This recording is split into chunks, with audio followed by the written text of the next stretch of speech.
warahmatullahi wabarakatuh. Welcome back to my YouTube channel. Untuk video kali ini saya akan beritahu ya teman-teman sedikit banyak pengalaman saya kemarin pas terbang dari Indonesia ke Taiwan. Itu saya akan berikan pengalaman saya dan juga barang apa aja yang nggak boleh dibawa ke Taiwan.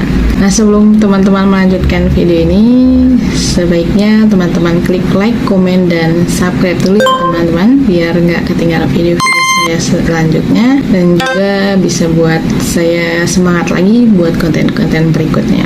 Oke, langsung aja ya teman-teman. Aku nih cerita dari Bandara Indonesia ya. Bandara Indonesia kalau kalian sendiri itu nggak usah takut ya. Jadi nanti udah ada juga nanti pas di Taiwannya itu ke pihak MOL ya. Buat teman-teman yang pengen ke Taiwan itu barang apa aja yang nggak boleh dibawa.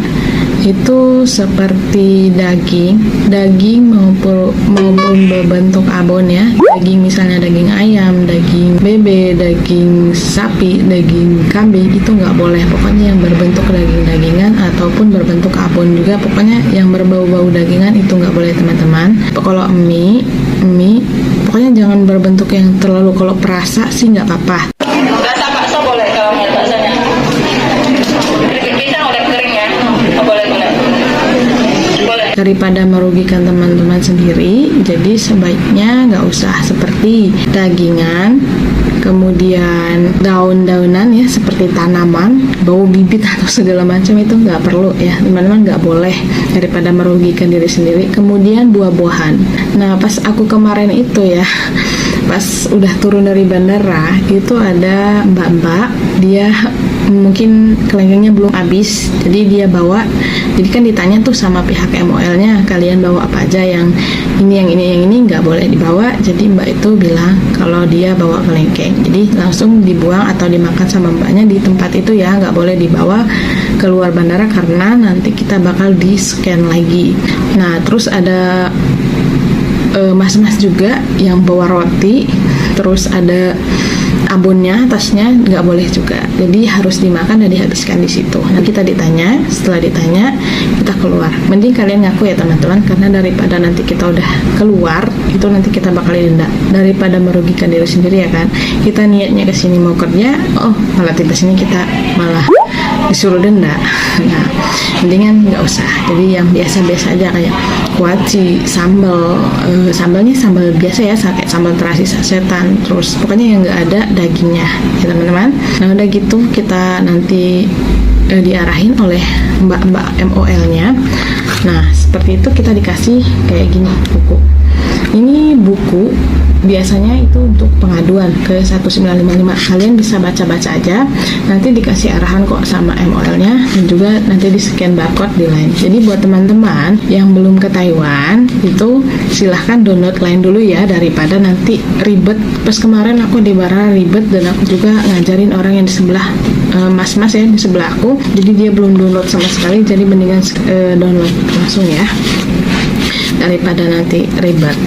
Pokoknya download seperti Line ya, kalian download aja. Nah, udah gitu kita udah dikasih nih kayak gini, terus sudah diarahin. Kita juga udah nggak bawa apa-apa yang tadi dilarang, terus kita diarahin keluar.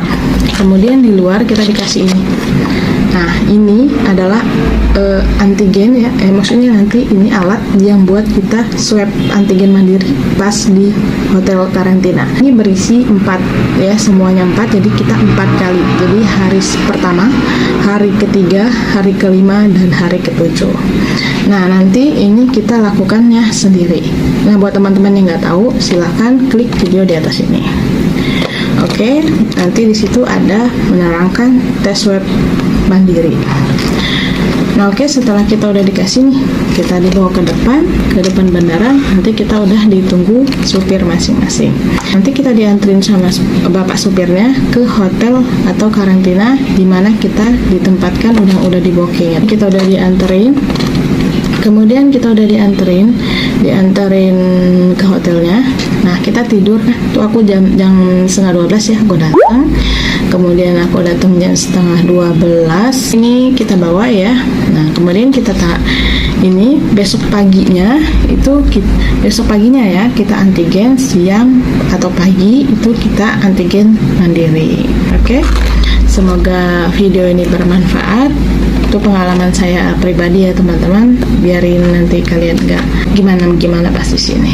Jangan lupa di like, komen, dan subscribe-nya teman-teman. Nyalakan juga notifikasinya biar gak ketinggalan video-video saya selanjutnya. Oke, sekian video dari saya. Wassalamualaikum warahmatullahi wabarakatuh.